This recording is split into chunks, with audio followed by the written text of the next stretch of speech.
everyone, and welcome back to my channel. I am joined today by a really special guest, Susan Manewich. Thank you so much for coming on to my channel today.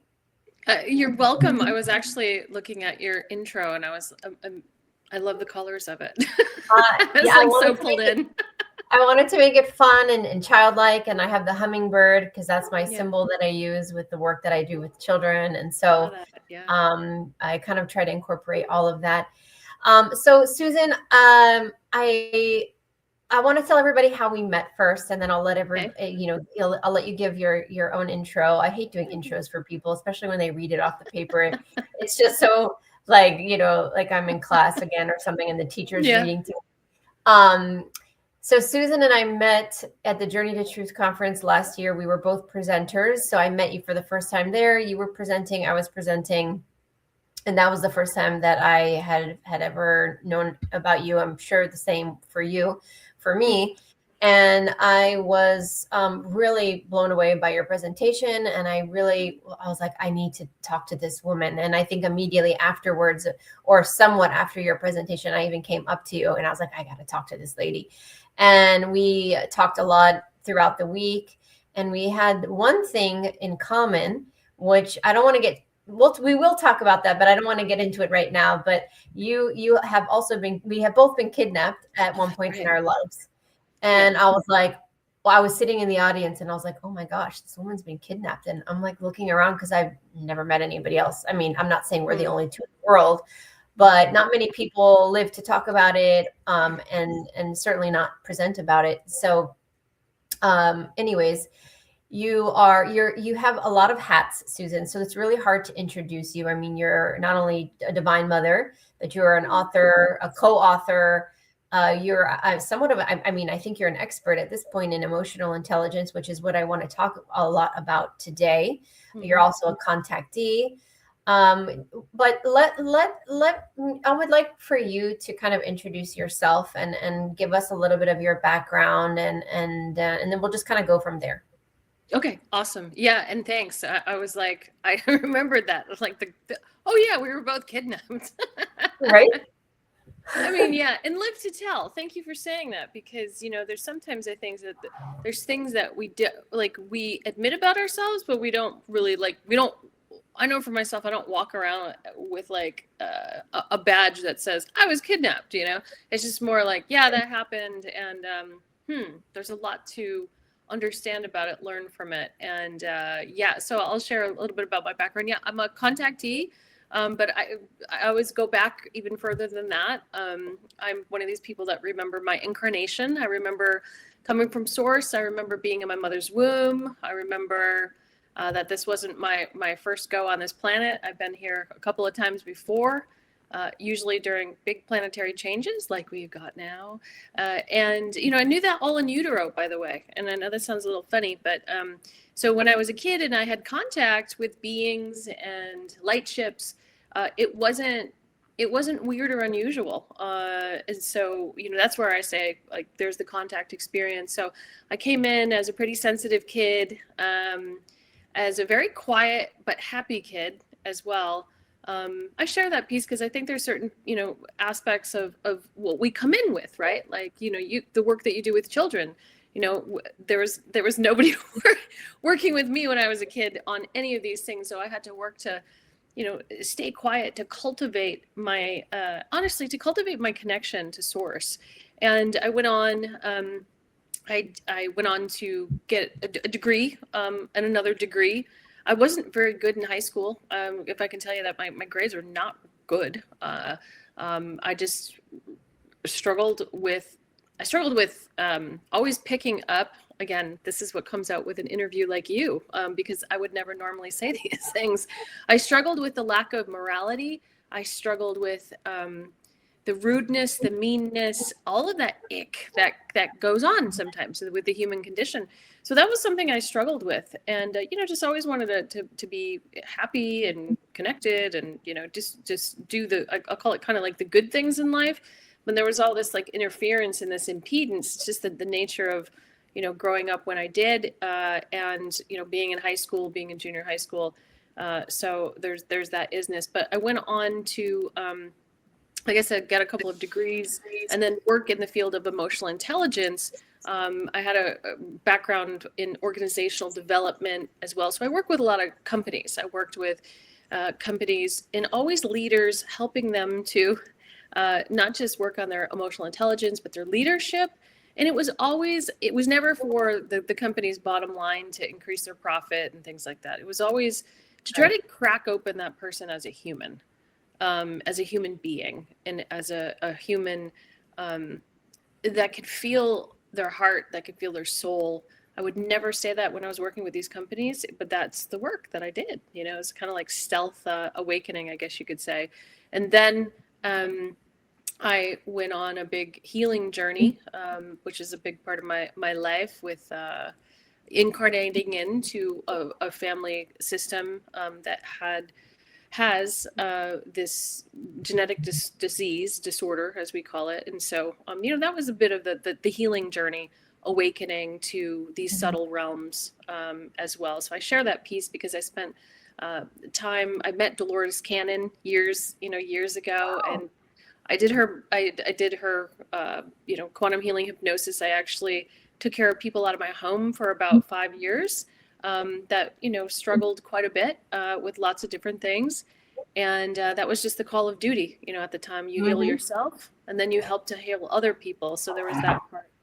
And then honestly, I got the call to go work on free energy technology for a good decade plus, and I still run an organization dedicated to that, and wrote a book with a co-author called Hidden Energy, and it's about Tesla-inspired inventors, but the mindful path to energy abundance. That there's that consciousness always weaving itself through, and I think maybe to because lots of different hats, but that's what happens when you're a little older, right? Like you pick up all this different work experience, and published research with PhD researchers on the contact experience itself. So I felt like that was important for us to legitimize people having contact. Well, what's the commonality? What's happening and going on? So did that. And more recently, I'd say in these last 5 years, really integrating the electro and geomagnetic piece, working on a PhD with that. And it's not to get the PhD. What it is, it's to have accountability, to help to formalize these thoughts, right? Like anybody can say anything, but does it really cut the test or cut the mustard with other people that are really knowledgeable? So so that's hopefully it brings you up to speed, and I hope that wasn't too long. No, it was the perfect amount. And actually, I'm geeking out a little bit, talking to you, because I think like the secret sauce of what's missing in our reality on purpose, and I believe this is by design, is that the science and spirituality have been separated. And right now we are bringing it back together. And so people who, I love science. I've always loved science. I was not a good student either, by the way. And I was disruptive. I got in trouble. But at the same time, I was really shy. And so it was, it's contradictory. I don't even understand myself back then or what I was doing. I always knew I didn't belong and I didn't fit in. I got bullied quite a lot. And I didn't like school. I was just bored. But I was always really interested in science and understanding how things work. And as a very sensitive child, and as I started to grow up and experience different traumas, I had a lot of traumas, like the kidnapping and other abuse and many other things. I started to understand the emotional component to the world, but it wasn't until my awakening when I had my son at a young age. Well, I felt young. I was 23, definitely not ready to be a mom at that point. And I needed that because I felt like the 3D had stolen my light. Like I succumbed to like that darkness, and I became this version of myself I didn't recognize for a long time because I allowed the trauma to kind of take over me. And so when I had my son, I had an awakening where I said, oh, I looked at the world in a much different way. And I thought to myself, maybe the people in this world aren't so horrible after all. Maybe it's because they were traumatized too. Maybe something really bad happened to them, and that's why we have so many mean, angry, bitter, resentful, judgmental people in the world. And I started to care a little bit more, and the empathy came back. And I went on my metaphysical journey. But the problem with the metaphysical journey and the esoteric side is that it's not recognized, at least not when I was looking into it, and there's no science to back it up. And so that was the missing link. And so we were the woo-woos and the crazies. And everybody looked at me like I was a witch, or they said I was a devil worshiper, demonic, all my Christian friends. And so I had to keep that part of myself quiet for quite a long time, even though all these gifts were coming to me and experiences. But now we have the science to back up so much of what we've been saying, the esoteric and metaphysical part, which I think is beautiful, because now people are starting to really believe in something that's always been there. They just didn't have the proof. Yeah, exactly. So well said. And there's so many things as well that you were talking about, just about people and empathy and, succumbing to this darkness. And, what I, for whatever it's worth, so what I remembered my connection to God. I remember my connection to source. And it wasn't just a memory. It was imagine like this invisible golden umbilical cord, because that's the feeling that I have. And I say have, I don't say had. And it was like my job to keep that intact, because I also had massive bullying. I mean, it was like, every time I turned around, it was like someone was trying to beat me up. And by the way, I never lost a fight. It's one of the things I'm like proud to say is like, three girls, don't worry, I can handle myself. And I do think, I laugh a little bit, but I think that kidnapping when I was a kid, like it teaches you, because that happened when I was 7. It taught me to have even greater awareness around with my surroundings and people. Mm-hmm. And so, you can kind of see things coming. I'm sharing that because, like this job of kind of, it's not getting to the light. It's just, it's protecting yourself from some of these forces, and mm-hmm. allowing that light to be you, right? To have your biofield really glow and to not allow anything to permeate you. And, we learn that. That's something that we have to learn as we grow up and, as we evolve and as we change. So even with me coming in with that connection, it was still work to quiet the noise of the external and to amplify the internal. And, and with emotional intelligence is kind of moving into that piece. I was just always very tuned into people's emotions. I was tuned into, and being young and having these telepathic, like you could pick up what people were thinking, you could pick up what people were feeling, and not necessarily knowing how to not have that be your own as well, right? Like super high levels of empathy. But as I got a little bit older, learning to differentiate emotional intelligence from intuition even. And seeing what some of those differences are. So a lot I can talk about here. You let me know where you want to go with this. I would love for you to steer the train, because I can talk a lot too, and I don't want that because this is your interview. So what I would like to say is the reason I want to talk about this is because I do work with mostly children, but of course I have a lot of adult clients as well. And what I have noticed, actually, first with adults, and then when I started working with children, it was an easy transition, where I recognized through my own pain and healing, and through the clients that I started working with decades ago, the emotional component and the trauma and the fragmentation, and how important it is with this mind, body, soul connection. And I began, somehow I just started downloading. I mean, I didn't take a lot of class. I took basic classes, but a lot of the knowledge that I helped people just was innate. I realized I downloaded it and it just came through. And so I'm noticing that the children of today are so highly intelligent, so high frequency, and they're really struggling to be in this density. And I hear all the time, Sherri, I feel like I'm suffocating. I feel like I don't belong. The colors are different. It smells funny. The food tastes off. And the world is misinterpreting their symptoms as they're being labeled with whatever you want to call them, autism, Asperger's, ADHD, dyslexia, as if it's something wrong. When in reality, a lot of these children are trying to adapt to this reality because some of them are non-physical. So I would love to just, first of all, for people that don't know, maybe explain what emotional intelligence is from your perspective, and kind of what I'm talking about with the emotions and how it affects our vibration and such. Sure. Okay. Well, a couple things. Since I was one of those kids that came in, and I want to share this piece because this has been, something I have to carry with me throughout my life to figure out how we work with these things, right? So when I was a kid, like toddler, I remember in utero, I remember the density. The first thing was, oh my God, not this place again. And it wasn't because it was Earth. It was the human condition. It was the density of the human condition. And it was that piece.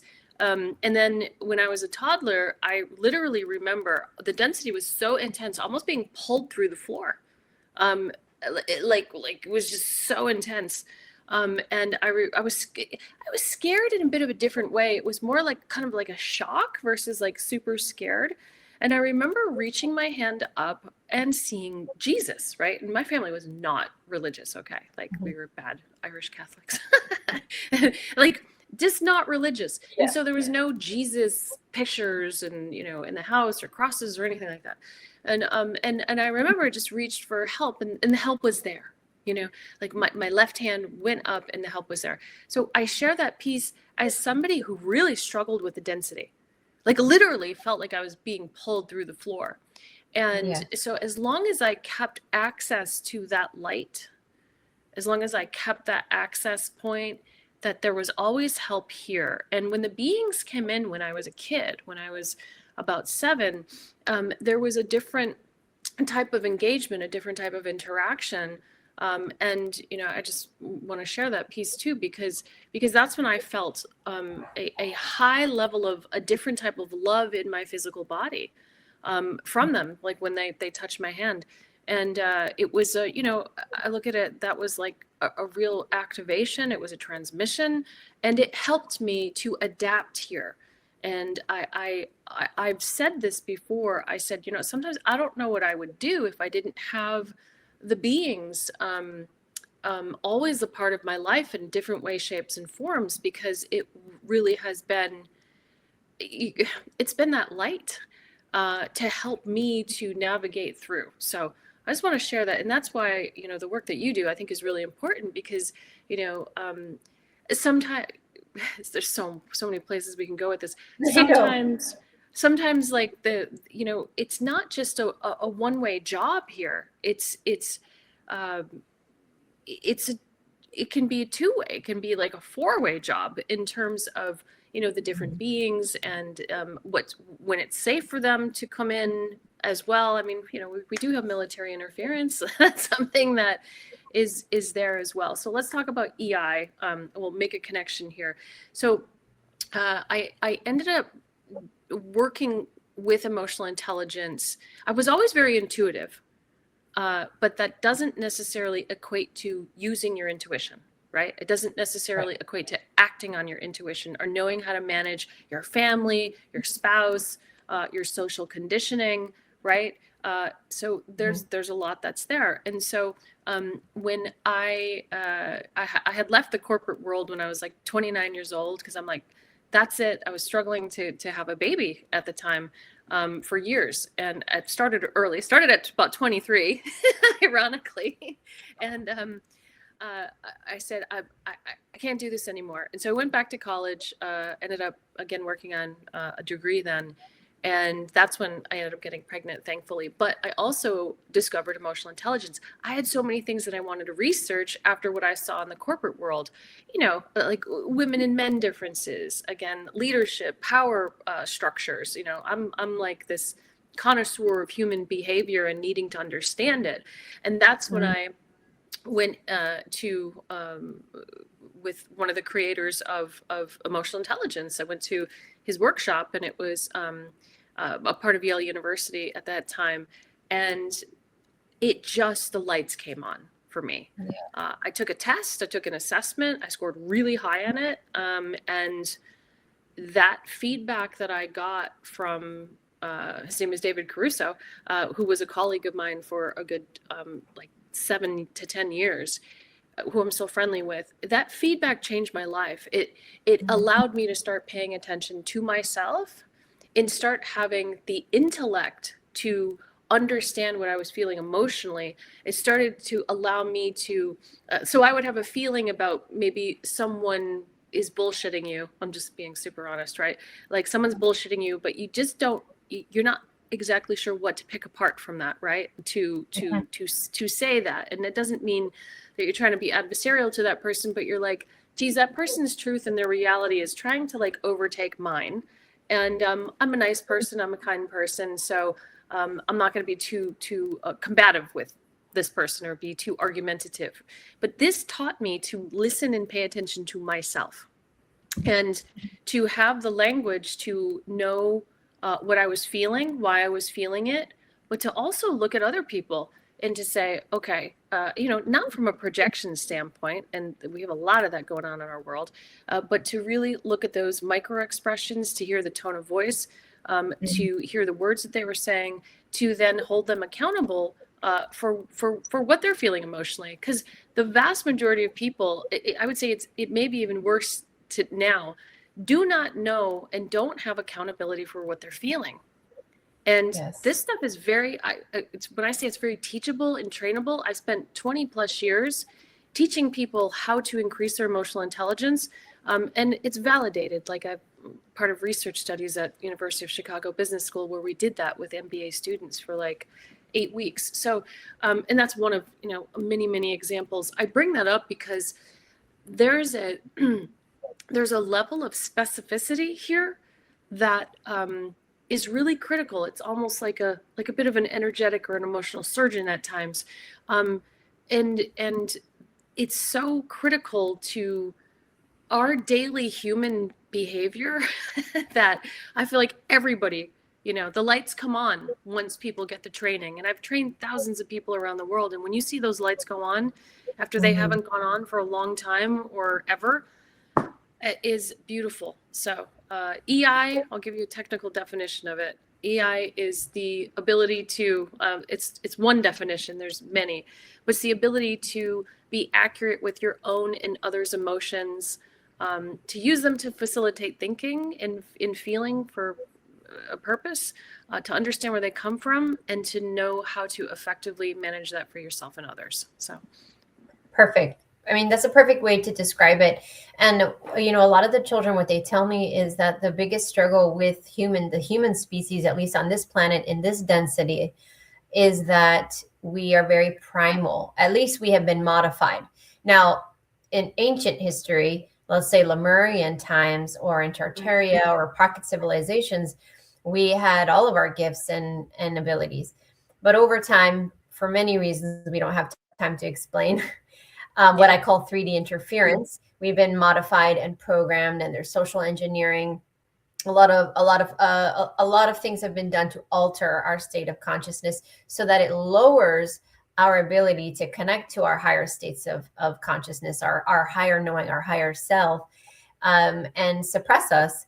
And so one of the biggest challenges of this, of being human, from the children's perspective that they tell me. Now, this is their soul telling me, so it's coming from a higher level of wisdom rather than, a young, immature child, is that the emotional spectrum that we have here is so vast in comparison to what most civilizations are used to, that there are a lot of anchors in this vibration to the lower vibratory emotions like fear, guilt, shame, rage, anger, that it's really hard to get out of that once you're in it. It's almost like you get into, like, what is that called? Quicksand. And then and this is for adults as well. So if you're not taught as a child how to manage your emotions, how to understand your emotions and let them flow through you, as opposed to become anchors like a boat and anchor you into that emotion or that vibration, it gets held in and fragmentation occurs. And that's why we have a lot of behavioral issues with children and mental illness with adults. So what you're saying is really important because the emotions that we endure here are so widespread that they almost become paralyzing, the lower emotions, and it's really hard to get out of it. And so it takes a lot of self-love, self-accountability, lack of like less judgment, forgiveness, and a lot of inner work and strength. And I think that that's what helped me get out of my funk, is that I've because I'm an only child, I was alone a lot, and because I was bullied extensively, I didn't have a lot of friends. And the animals were my friends. So I had a lot of time growing up to talk to myself and to get to know myself and to love myself regardless of where everybody else and what they were saying about me. Oh, she's so scrawny, she's skinny, she's ugly, she's this, whatever. I didn't internalize that. I didn't believe that. It actually strengthened my relationship with myself. So my point here is that our emotions can really dictate everything and where we're going. And that's right now the most important thing, I think, for our evolution as a species, is to evolve in our understanding how much our emotions can control or hijack our mind. Yeah. And so I'd love to hear your thoughts on that. Oh yeah, no, well, 100%. And I just want to say that that's the work on a daily basis. Like that is the work on a daily basis. It truly is. And there's people will talk about, oh, we need to do this, we need to do that, we need to do this. And like, listen, here's what I know. Take it for whatever it's worth. We're on this planet to figure out how to find this self-love and to love others. That is what I believe that we're here for. I think that's that gateway. I think that's the key in, I think that's the vibration of the cosmos. And I don't say that in a, just like this kind of Pollyanna type of way. I think that's part of our thrival and survival is that piece. I really do. And so, with that being said, it's not just a bad mood. Let's kind of like look at this on a bigger perspective. If someone is pervasively more negative than positive, right? More, and I'm not talking neutral, I mean negative, like, right. A lot of like harming another person. So, I think about those kids that bullied me. I think about those kids that bullied you. Like they get a lot of karma to work out. Not just whatever lifetime that they're carrying into this one, but this one as well, right? Like there's things that need to be unearthed and worked through. And so we have to look and really see where we are. Are we predominantly more positive, more negative? Because it looks different. In some of the work that I put together many years ago, I'd call it emotional lenses. Because when you feel different, you see different. You're definitely thinking different, right? So when you're feeling, again, not to throw this out there, but if you're feeling negative, if you're feeling low about yourself, you're going to be thinking low about yourself. You're going to be thinking maybe low about others, or maybe higher about others and lower about yourself. So, it impacts us. It's not just a feeling is just this one thing. No, it's pervasive, it's physiological, it's emotional, it's energetic, and it also is related to what you can bring forth into your life, right? Like, so if you have a lot of negative emotions, you're going to attract people that you probably don't really want in your life. And that's that learning, right? Like that's the Aikidooing and the learning. A lot more I can say about that, but I do believe, like, this is why I'm dedicating a lot of my time to this now. I do believe the electromagnetics that we have, the geomagnetic positioning on the planet with the sun and in this planetary shift is, it's the big kind of wake up call, because people, if they're feeling a little bit negative, when we get this solar activity, when we get this geomagnetic activity, sometimes that negative just goes way off the scale to like super negative and super challenging. And again, not a criticism, but that's when you talk about what the kids are saying about the emotions on the planet.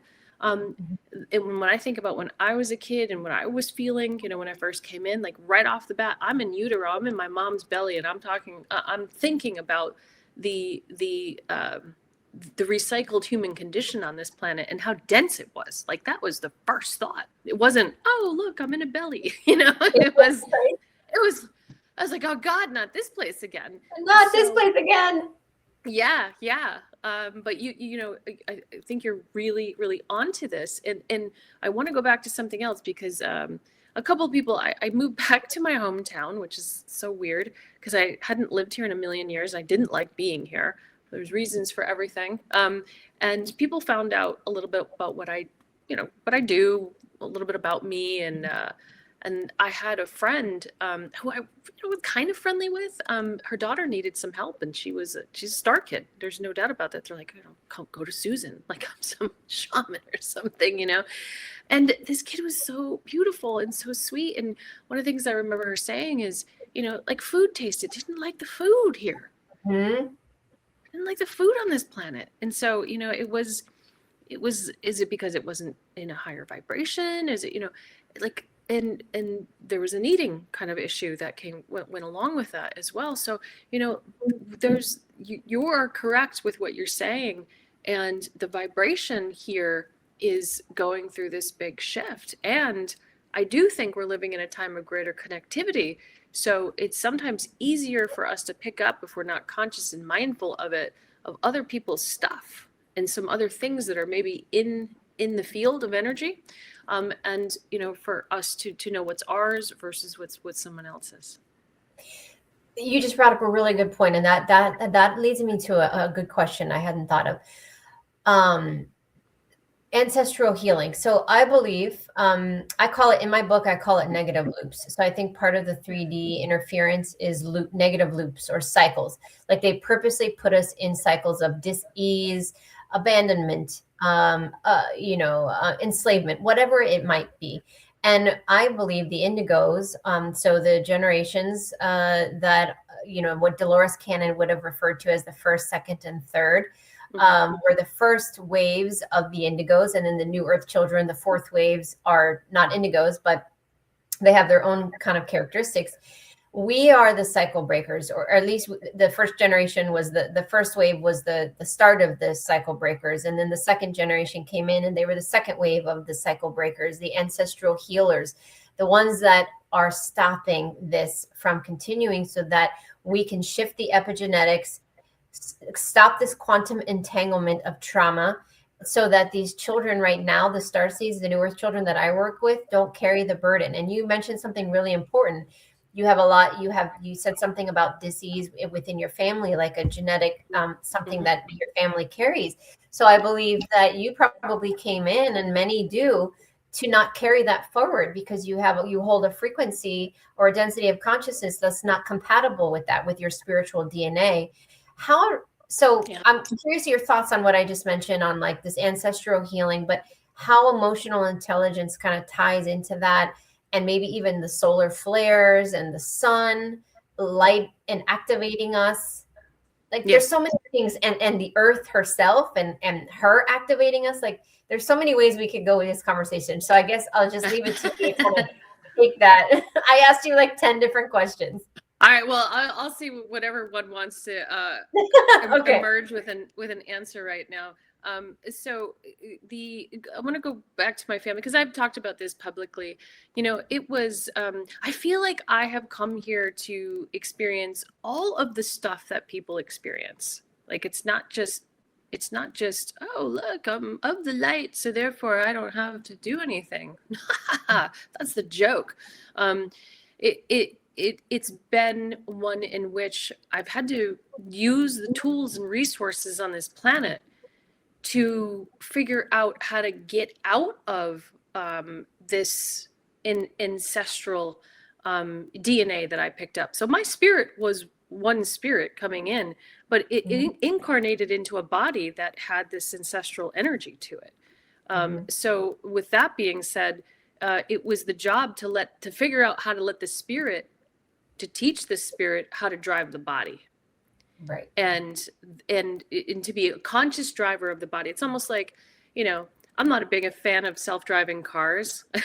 Why would I let, my body drive things when the spirit was not able to, come into alignment with that. So that was a learning to figure out how to do that. And yes, absolutely came in, no doubt, to clear that piece for myself, my child, but also for, I believe, for my other, I have a lot of nephews and a niece, and to provide an example of someone in the family that was able to move through this in a very different way.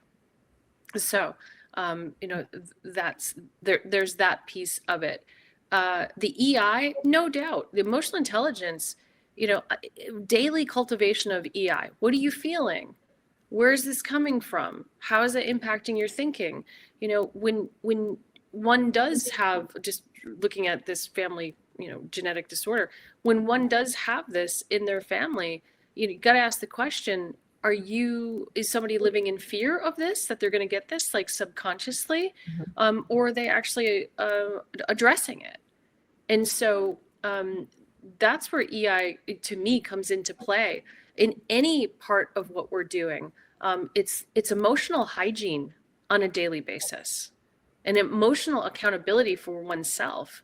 Rudolf Steiner talked a lot about hygiene, right? Spiritual hygiene, and to keep that body clear, to keep the mind clear. So to me, emotional intelligence isn't about actually, intelligence on one thing or the other, as much as it is a tool and a methodology about emotional hygiene and spiritual hygiene, because the two are definitely related to one another.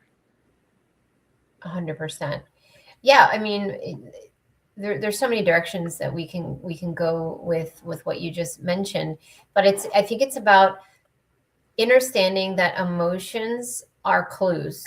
So everything we feel is letting us know what is happening in an experience that we are happening. So sometimes it's okay to have a negative emotion or a negative reaction or anger towards something, because that's the lesson you're learning. There is something you're supposed to be learning in that moment, or there's something that you're supposed to be expressing and learning how to channel the emotions that come through in a positive way or an impactful way, with boundaries and respect for other people. So there's a lot of interpersonal relationships that we have been misguided through war and ego and power struggles in our past, that previous generations were not taught conflict resolution in a manner of like respect and purity and being open-minded to the perception.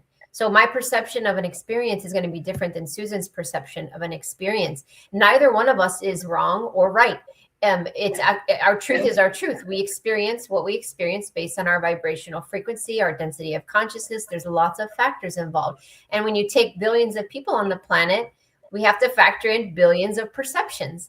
And so we need to teach our children that they matter, their feelings are valid, but that there are also other people having their own human experience, and their feelings are also valid. And how can we work through and have a neutral meeting point? Yes, exactly. I think what I'm hearing you say is it really is the understanding that the self, is its own entity. It's almost its own universe. And yes, we interact with other people, and they are entitled to have their own experience. And I think where we get into this, problem in today's day and age is, there's obviously so many different things going on in the world right now. Just pick whatever, level of activism you want to get involved in. There's 10,000 things, whether it's what's going on in Minnesota, whether it's the Epstein files, or whether it's, free speech, or just pick anything you want. And then people say, well, you need to get upset about this, or you're not upset. It's like, this is where the social engineering piece comes in.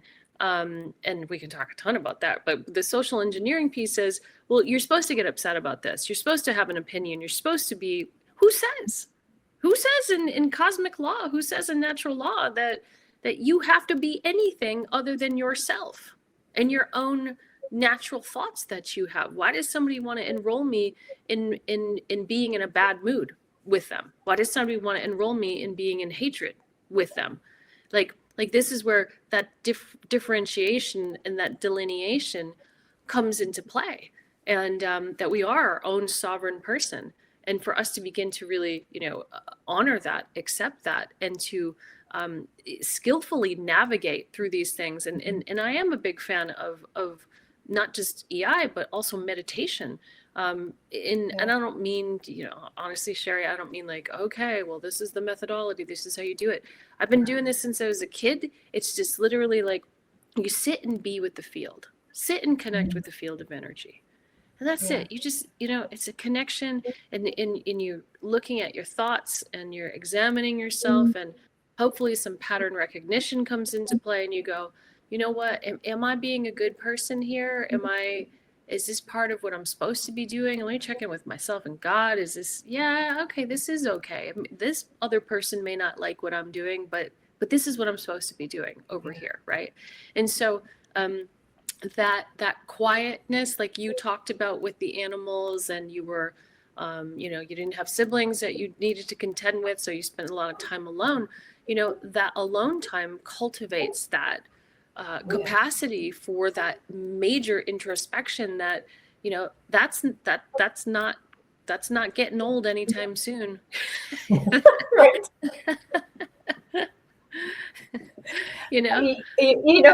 I think a big part of the social engineering aspect is the narrative that they've created, or this like insertion in our humanity through epigenetics programming, whatever you want to call it, MK Ultra mentality of like following the herd, and like, and not being unique, and being like, and everyone needs to be like everyone else and think the same way. And they create these narratives and these agendas, and they pick on the weak spots of unhealed traumas that they know are within our collective consciousness, and then they ignite them, and then they cause division. So they don't want us to unify. They don't want us to come together. They don't want us to have compassion. They want us to hate each other. They want us to have 1,000,002 reasons to divide and hate each other, and they create that. What are some ways that you feel people can navigate those challenges? Because I feel like that's what I hear the most every day is, I feel alone. I feel like there's just, everyone's angry. There's so much chaos in the world. Like, how do people navigate that in your opinion? Yeah, thank you for that. Well, one of the things I started doing, and we can thank a big coronal hole for this, because last June or July, I literally woke up in the morning, no exaggeration. I'm not a podcaster, okay? Like, I'm not a big marketer either. I don't know what I am. I'm just doing what I'm here to do. I make a joke. I'm like a pinch hitter for the universe. It's like, just have her go over here, go over there. But I woke up in the morning. I really understand. I would say this, and I'm pretty humble, but I would actually say I really understand what goes on with the space weather as it relates to human emotion, emotional intelligence, consciousness, and being a contactee too. Like I get when that field shifts. Like I get what's going on. I get where we're going. And so I try every morning. I take about 2 to 3 hours worth of research. I whittle it down to anywhere from like 6 to 15 minutes. And I try to help people understand what's going on with the sun and the earth, in terms of, I use a lot of science in that, accurate science, like solar flares. And, I think when you saw my presentation, you probably saw that piece, because that is getting you off of the matrix wheel of whatever that infiltration and that programming is, and it's getting you on the real pulse of the sun and the earth. And Rudolf Steiner is a big part of my PhD, and he talked about our capacity to attune to the cosmos. And every day I say, you are designed to be attuned to the earth and cosmos, and that's part of not just our this day-to-day experience, but it's part of our evolutionary adaptation. And the emotional piece is part of that as well. So that's a piece that I've got in my PhD, is that the emotions help us with morality. They help us with cooperation. They help us with good decisions. So this AI world that people are being ushered into, And I will say this, my husband's an investigative journalist. He always makes a great point. He's like, after COVID, well, what just got dropped in your lap? AI got dropped in everybody's lap, right? And so that's not an accident. And but when I look at evolution, emotions are a huge part of that. Being able to go through the fire here and deal with the hard stuff, deal with the ancestral pieces, deal with your karma, like deal with all of that stuff. That is that's where it's at. So what people can do, I'd say, this is your pulse. This is how you can get into greater alignment. It's not is something in which is one person's idea of what that is, and therefore you have to go through some guru or what have you. No, the field of the earth is right there available to you. The field of the sun, and what the sun does, and the plasma intelligence that's there, the sentience, the solar sentience that's there, the earth. My sense is that our bodies are designed to move into those alignments, to get off of that other grid and to get onto that natural pulse. So that's where I spend a lot of my energy. And today, I started with doing the research at about, 8 something this morning. I didn't finish till noon, and I'm like, oh my God, I just spent 4 hours doing that. But we had a big day today, like with what's going on solar wise. And last part of that is we also are in algorithms and social engineering. So people that are big on the catastrophism side of things, that's where the conversation goes a lot now. Is anything with solar energy is equated to catastrophism. And I'm here to say, new earth, folks, evolutionary adaptation, hey, not easy times, but we have the capacity to move through them and to have flashes of insight with intuition that can short circuit anything that's going to take you, like many, many steps to get there. I think that's the shift on the planet. Absolutely. And it's like one of those old school recipes that your grandma had, like on a piece of paper, and like the little card catalog that you bring out. I mean, there's so many elements to it. It's not just one ingredient. So there is a spectrum. There are a lot of variables assisting us right now in this spiritual evolution of humanity, but there's also a lot of what I refer to as 3D interference. And because so many people are programmed and have, had a lot of lifetimes in the past, well, parallel, but in the past, let's just say in linear time of trauma, there's a lot of resistance. And so when you hit that wall of resistance and you refuse to go within, nothing changes, and you remain in the loop, you remain in the cycle. And that's where I think that's where a lot of people are right now. They're feeling stuck. And I think the earth, nature is such like being creative is what I've been told by the children is our like rescue remedy. Use the right brain, get out of that left brain and be creative, use your imagination again. How do you feel that as well? Oh yeah, absolutely. My husband and I talk about that a lot. And ironically, he gave a talk last night, and somebody asked him, what can they do? What can we do? And it goes back to creativity. It's something that he and I talk about all the time, and attempt to do it. And again, I do believe that these solar energies are helping us. They're creating that friction in the body. They're creating the friction in the mind, the emotional state, and that friction will create that release.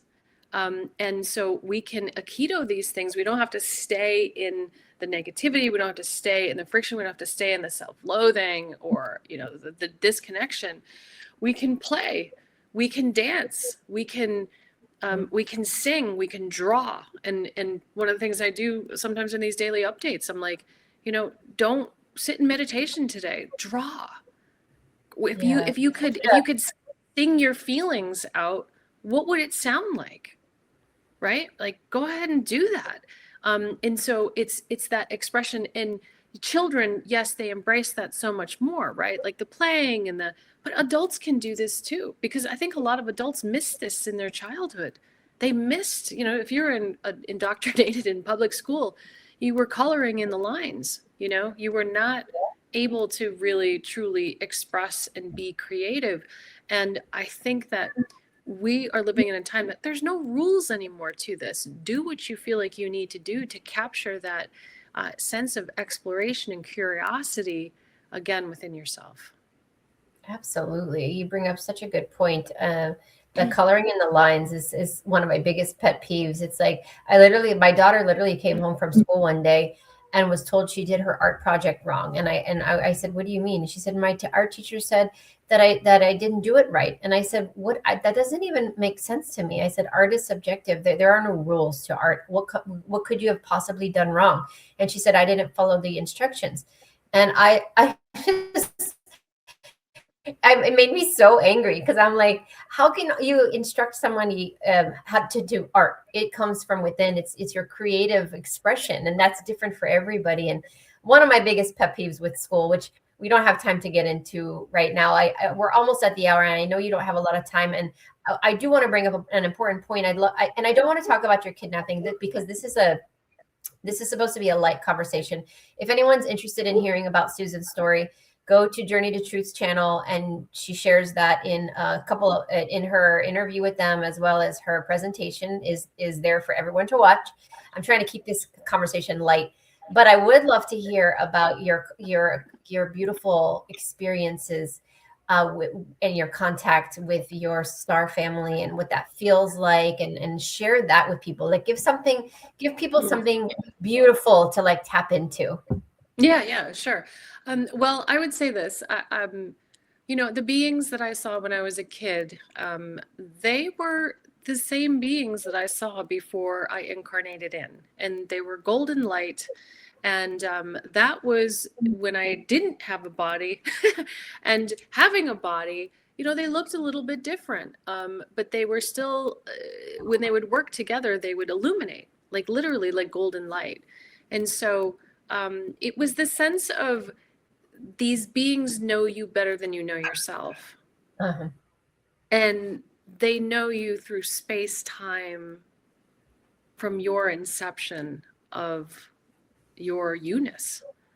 And that has been something consistent throughout my life, even with different beings that I saw that I didn't remember, ironically. So these other beings came in when I was a little bit older. They came in twice, and they were creator beings. And I only know that they were creator beings because they took me and showed me creation in the universe. They showed me this new universe. They gave me lots of information about the nature and structure of the cosmos, and how consciousness is obviously, embedded in it. Love is embedded in it. Love is not like, oh, look, this is love. It's like, no, this is just embedded in the DNA of the universe, right? Right. And again, it's this, I would say they were even older and knew me longer than I knew myself. And that was such a cool freak out that to this day, that's why I'm sharing this with you. It was such a cool freak out. I'm like, because I could feel it. Because at first I'm like, what are they looking at? Because they were just looking at me. And I realized, I said, oh my God, they know me. I don't even know me the way they know me. Mm-hmm. I get that. And it was like that deep mystery, this cool mystery that, geez, what else don't I know about myself? Right? So that's what I'll leave you with. And that's what keeps me going. When people are like a hard time on the planet, I'm like, yeah, but where we're going, like who we really are and where we're really going is pretty freaking cool. It's not just me. I'm sure it's all of us. I just remember a little bit more, So do you remember having like physical experiences where you actually went on ships, or you were awake? Were these lucid experiences? Were these dream time experiences, or maybe a combination? How about this? Neither. It was a shared space. It was neither and both. Okay. Which philosophically is definitely interesting. Like when you look at the logic of it, right? But honestly, that's what it was. It was a shared space. So here's my physical body here right now, and it was like the cells shifted in my body. They became very magnetized. They became very intense, not in a painful way, but in just a different type of way. And then I knew the beings were coming in. I could feel them. It was like, it was so primal and so automatic. And then a shared space opened up. It's like time space as we know it shifted. And therefore we were in this shared space with one another. And I was in a ship shortly there afterwards. And, same thing with the ship. The ship wasn't like, something Boeing would create. It was not that. It was a light ship, and it was there for that period of time. It manifested to hold a space for certain things to be done that needed to be done. So I'd say it was neither and both. And I want to share this piece with you. Electromagnetically and geomagnetically, with these changes on the planet, I think we're moving towards that shared space. I think that's what we're going towards. That's my sense. That is my feeling. And each time something happens that I'm like, whoa, we're getting closer. Because at first, I'll be honest with you, when I started doing this podcasty thing, I'm like, why am I doing this? I'm like, every morning, like, right? Like, seriously, like, it's like 3 hours. Like, my husband's like, honey, we're going to go work out. Do you want a cup of coffee? And I'm like, got to do this. But I realize it now. And I started to realize it, honestly, about a month and a half ago. I went, oh, because we're going in that shared space. We will be able to access that. And that is why EI, emotional intelligence, consciousness, this capacity for love, that is the entry point in, if you ask my opinion. Mm-hmm. I think that's that entry point into this new shared space. It's the entry point into this new earth. I absolutely am in love with what you just said. I feel like you and I are just like so simpatico. We're so in sync. And I feel like we're both messenger spirits that came in here to do our part to raise the collective consciousness in any capacity possible, and to help guide people, not because we're, saviors or we're anything, special. Well, actually, I believe everyone is special. So I actually do think I'm special, but I also think everyone is special. And I feel like, my mission is to work with children, but I also help a lot of adults. But it's to help them understand how to take back control, because I believe that this matrix, and this is maybe a good question I have for you, and then we'll close after this, is I believe the way the matrix or this density controls humanity at large is by hijacking the mind. So they have the body and the mind body. They took out the soul for a reason a long time ago. So it used to be mind, body, soul, or mind, body, spirit. Now it's taught in medical school and everywhere. It's just mind, body. They even took out the soul in traditional hypnosis.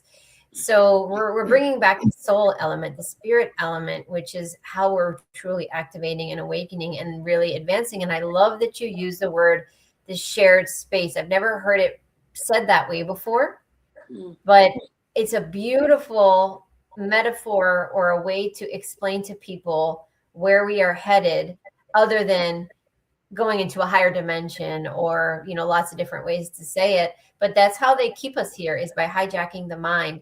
And so the way we can, what are your some final tips? Because I know you have to go, to help people not allow their mind to be hijacked, not to allow themselves to get sucked into the chaos and the division right now. Especially, they're doing everything they can to make us go crazy and lose hope. That's the thing that is happening right now. What are some things that you can recommend? Well, I would say this, because I do want to go back to this. I think we have to for our time here.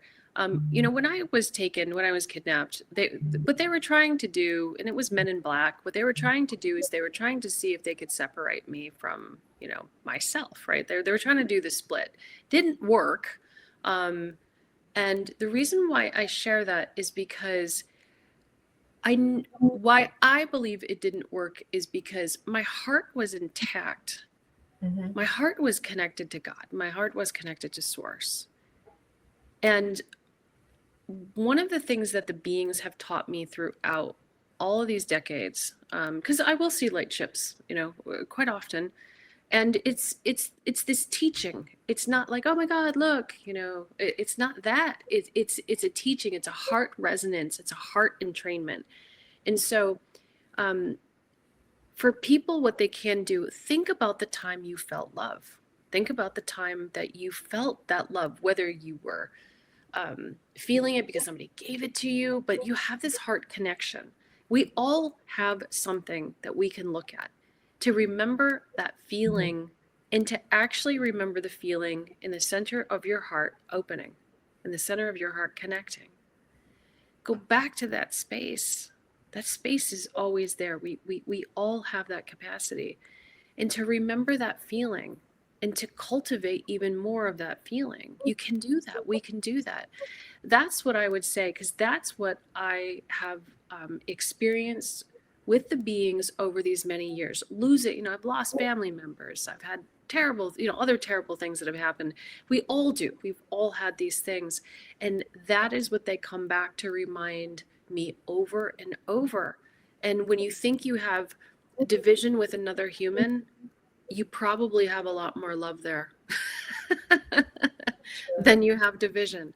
And literally, it's that knowing, and things work better when you have that space within your heart and you cultivate that. And it's actually really easy. We just make it more difficult. We just got to literally get out of the head and go ahead and put your finger right, on your heart. Like, put your hand right on there if you need to feel that. That is the best and most simplest advice that I can give you after years of contact and what I would call heart resonance entrainment. I agree, Susan. Thank you. That was a perfect way to end this, because one thing I've learned since my first son was born almost 21 years ago, the biggest lesson I've learned is it doesn't have to be that complicated. It does not have to be that hard. And we are finally, I guess I'm going to use your terms, reaching a space in which instant healing is possible. Higher densities of consciousness are possible, and connection and unity is finally possible. We are in that resonance, and it doesn't have to be hard. No, it doesn't. We overcomplicate everything because that left brain gets in the way, and it makes us feel like it's got to be more steps, and it doesn't. It doesn't. Absolutely. And it's actually, the heart is the first thing to develop in the embryo, right? Like that the heart is the very first thing that develops. That's primary. Yes. And we just gotta get everything else out of the way and just go, Absolutely. Absolutely. You're so right. I thank you so much, Susan, for your knowledge and wisdom today. If anyone is interested in learning more about you or the work that you do, how can they find you? Yeah, so they can go to ietevolve.substack.com. Okay. Go there. My podcast is there. That's the daily podcast. It's like 10 minutes average. And I have a website, ietevolve.com. So that's like more of a professional website, but Substack is where I launch all the good stuff. Perfect. I will put all of that in the description so that people can easily just find it and click on it. And maybe we'll have you come back at a later date, and we'll expand on the conversation, because we only touched, like, honestly, the surface of the amount of things that we could have talked about today. But I appreciate your time and your energy. Thank you so much for joining us today. I'm saying us on behalf of everybody watching. Thank you for coming on. Thank you, Sherri. You are a true sister, and I'm grateful you asked me. Thank you so much. Yes. Well, I hope this video has found out of you guys well. Until next time, see you guys soon. Bye, everybody.